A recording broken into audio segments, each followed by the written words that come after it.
Hi, എല്ലാവർക്കും നമസ്കാരം. നമ്മുടെ പുതിയൊരു വീഡിയോയിലേക്ക് എല്ലാവർക്കും സ്വാഗതം. അപ്പോൾ ഇന്ന് നമ്മൾ എന്താ ചെയ്യാൻ പോകുന്നതെന്ന് പറഞ്ഞാൽ നല്ല അടിപൊളി ഒരു മാംഗോ ഐസ്ക്രീം ഉണ്ടാക്കുകയാണ്. ഇപ്പോൾ മാമ്പഴത്തിൻ്റെ സീസണൊക്കെ ആയിട്ടുണ്ട്.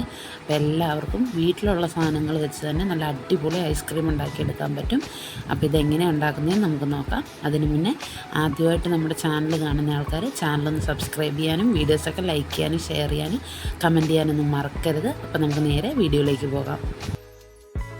അപ്പോൾ ആദ്യം തന്നെ നമ്മൾ നല്ലപോലെ പഴുത്ത ഒരു 3 മാമ്പഴം എടുത്ത് നല്ലതുപോലെ അതിൻ്റെ തൊലിയൊക്കെ കളഞ്ഞ് കട്ട് ചെയ്ത് വെച്ചിട്ടുണ്ട്. കുറച്ച് പീസ് നല്ല ചെറുതാക്കി കട്ട് ചെയ്ത് വെച്ചിട്ടുണ്ട്. കുറച്ച് നമുക്ക് മിക്സിയിൽ അരയ്ക്കാമെന്നുള്ള രീതിക്ക് കട്ടാക്കി വെച്ചിട്ടുണ്ട്. ഇനി നമുക്ക് ഒരു മിക്സിയുടെ ജാറിലേക്ക് നമ്മൾ എടുത്ത് വെച്ചിരിക്കുന്ന മാമ്പഴം നമുക്ക് ഇട്ട് കൊടുക്കാം കേട്ടോ. നമുക്ക് നല്ലതുപോലെ ഇതൊന്ന് അരച്ചെടുക്കാം.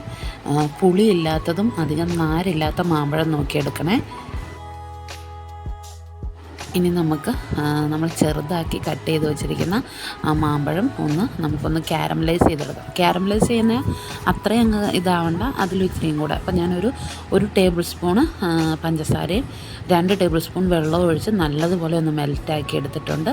ഇനി നമുക്ക് ചെറുതാക്കി കട്ട് ചെയ്ത് വെച്ചിരിക്കുന്ന ആ മാമ്പഴത്തിൻ്റെ പീസ് ഇതിലേക്കിട്ട് നല്ലതുപോലെ ഒന്ന് മിക്സ് ചെയ്ത് ഇതൊന്ന് പഞ്ചസാര ഒന്ന് ആ മാമ്പഴത്തിലേക്ക് പിടിക്കുന്നത് പോലെ ഒന്ന് വറ്റി വരുമ്പോഴത്തേക്ക് നമുക്ക് തീ ഓഫ് ചെയ്യാം.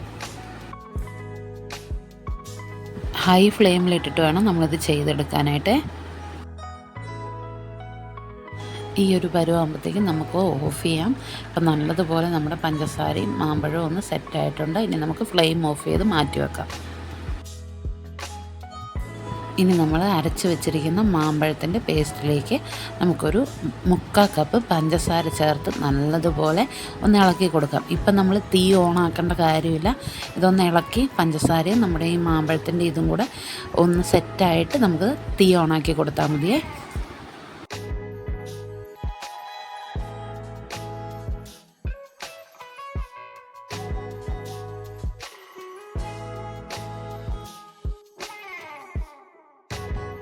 ഇപ്പം നമ്മുടെ പഞ്ചസാര ഇതിലേക്ക് നമ്മൾ മിക്സ് ചെയ്ത് ചേർത്തിട്ടുണ്ട്. ഇനി നമുക്ക് ഫ്ലെയിം ഓണാക്കി നമുക്ക് നല്ലതുപോലെ ഇതൊന്ന് യോജിപ്പിച്ചെടുക്കാം കേട്ടോ.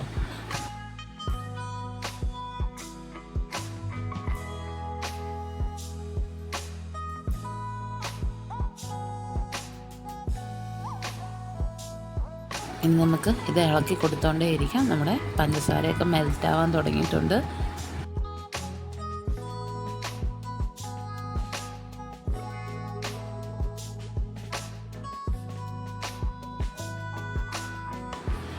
തിള വരാൻ തുടങ്ങിയിട്ടുണ്ട്. നമുക്ക് നല്ലതുപോലെ ഇളക്കി കൊടുത്ത് ഒന്നും കൂടെ ഒന്ന് കുറുകണം.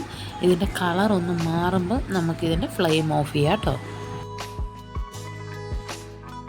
ഇപ്പോൾ ഏകദേശം റെഡി ആയിട്ടുണ്ട്. ഇനി നമുക്ക് ഫ്ലെയിം ഓഫ് ചെയ്ത് ഇതൊന്ന് തണുക്കാൻ വേണ്ടി മാറ്റി വെക്കാവേ. ഇനി വേണ്ടത് വിപ്പിംഗ് ക്രീമാണ്. 1 കപ്പ് വിപ്പിംഗ് ക്രീം നമുക്കൊന്ന് ബീറ്റ് ചെയ്തെടുക്കാം. മിക്സിയുടെ ജാറിൽ വേണമെങ്കിൽ അങ്ങനെ ആക്കാം. ബീറ്ററുള്ളൊരു ബീറ്റർ വെച്ച് ഈ ഒരു പരുവത്തിൽ ആക്കിയെടുക്കുക. ഇതിൽ കൂടുതൽ കട്ടയാവരുത് ക്രീം. ഇനി നമുക്ക് ഇതിലേക്ക് എടുത്തു വെച്ചിരിക്കുന്ന ആ മാംഗോയുടെ മിക്സും കൂടെ ചേർത്ത് കൊടുത്ത് ഒന്നും കൂടെ ഒന്ന് ബീറ്റ് ചെയ്തെടുക്കാം. അതിന് നേരം നമ്മൾ ഓവർ ബീറ്റ് ചെയ്യരുത്. ക്രീം കട്ടയാവരുത്. അതിന് മുന്നേ തന്നെ നമുക്ക് ബീറ്റർ ഓഫ് ചെയ്യണം കേട്ടോ. ഇപ്പോൾ ഈ ഒരു രീതി ആയിട്ടുണ്ട്. ഇനി നമ്മൾ ഇതിലേക്ക് ഒരു 1/4 കപ്പ് പാല് കൂടെ ചേർത്ത് കൊടുത്തിട്ടുണ്ട്. തിളപ്പിച്ചാറിയ പാലാണ് ചേർത്തിരിക്കുന്നത്. എന്നിട്ട് ഇതും കൂടെ നമുക്കൊന്ന് മിക്സ് ചെയ്യാമേ.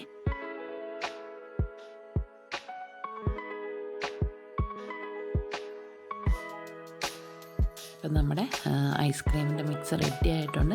ഇനി നമ്മളിതിലേക്ക് എടുത്ത് വെച്ചിരിക്കുന്ന ആ മാംഗോയുടെ പീസസും കൂടെ ഇട്ട് കൊടുത്ത് നല്ലതുപോലെ ഒന്ന് മിക്സ് ചെയ്തിട്ട് നമുക്ക് ഏത് പാത്രത്തിലാണോ നമ്മൾ ഐസ്ക്രീം സെറ്റാകാൻ വെക്കുന്നത് ആ പാത്രത്തിലേക്ക് മാറ്റാം.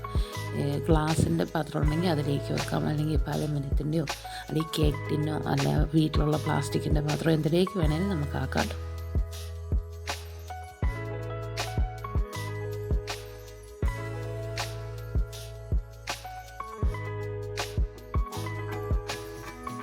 അപ്പോൾ ഞാനിവിടെ ഒരു കേക്കിൻ്റെ ടിന്നാണ് എടുത്തിരിക്കുന്നത്. ഇനി നമുക്കിത് മുഴുവൻ അതിലേക്ക് ഇട്ട് കൊടുത്ത് നല്ലതുപോലെ ഒന്ന് ലെവൽ ചെയ്യാം കേട്ടോ. ഇനി നമുക്കിത് ഒന്ന് ഓവർനൈറ്റ് ഫ്രിഡ്ജിൽ വെച്ച് ഒന്ന് സെറ്റ് ചെയ്തെടുക്കാം. ഫ്രിഡ്ജിലല്ല, ഫ്രീസറിൽ തന്നെ വെക്കണം. ഫ്രീസറിൽ വെച്ചൊന്ന് സെറ്റ് ചെയ്തെടുക്കാവേ. ഞാനിവിടെ ഒരു 8 മണിക്കൂർ ഫ്രീസറിൽ വെച്ച് സെറ്റാക്കി എടുത്തിട്ടുണ്ട്. ഇനി നമുക്ക് ഇതൊന്ന് സ്കൂപ്പ് ചെയ്തെടുത്ത് കഴിച്ചു നോക്കാവേ. ഇതുപോലൊരു തവി വെച്ച് നമുക്ക് സ്കൂപ്പ് ചെയ്തെടുക്കാം, അല്ലെങ്കിൽ സ്കൂപ്പർ ഉണ്ടെങ്കിൽ അത് വെച്ചിട്ടാണെങ്കിലും എടുക്കാം കേട്ടോ. അതേപോലെ നമ്മുടെ ഐസ്ക്രീമിൻ്റെ അതേ ഒരു ടെക്സ്ചറിൽ നമുക്ക് കിട്ടിയിട്ടുണ്ട്. ഇനി നമുക്ക് ഇതൊരു പാത്രത്തിലേക്ക് സെർവ് ചെയ്യാം. നമ്മുടെ മാംഗോ ഐസ്ക്രീം ഇവിടെ റെഡി ആയിട്ടുണ്ട്. നല്ല സൂപ്പർ ടേസ്റ്റാണ്. നമ്മൾ കടയിൽ നിന്നൊക്കെ മേടിക്കുന്ന ഐസ്ക്രീമിൻ്റെ അതേ ടേസ്റ്റാണ്. അപ്പോൾ നിങ്ങളെല്ലാവരും വീട്ടിലൊന്ന് ട്രൈ ചെയ്തിട്ട് ഫീഡ്ബാക്കൊക്കെ ഒന്ന് അറിയിക്കണേ. പിന്നെ ആദ്യമായിട്ട് ചാനൽ കാണുന്നവർ ചാനലൊന്ന് സബ്സ്ക്രൈബ് ചെയ്യാനും വീഡിയോസൊക്കെ ലൈക്ക് ചെയ്യാനും ഷെയർ ചെയ്യാനും മറക്കരുതേ.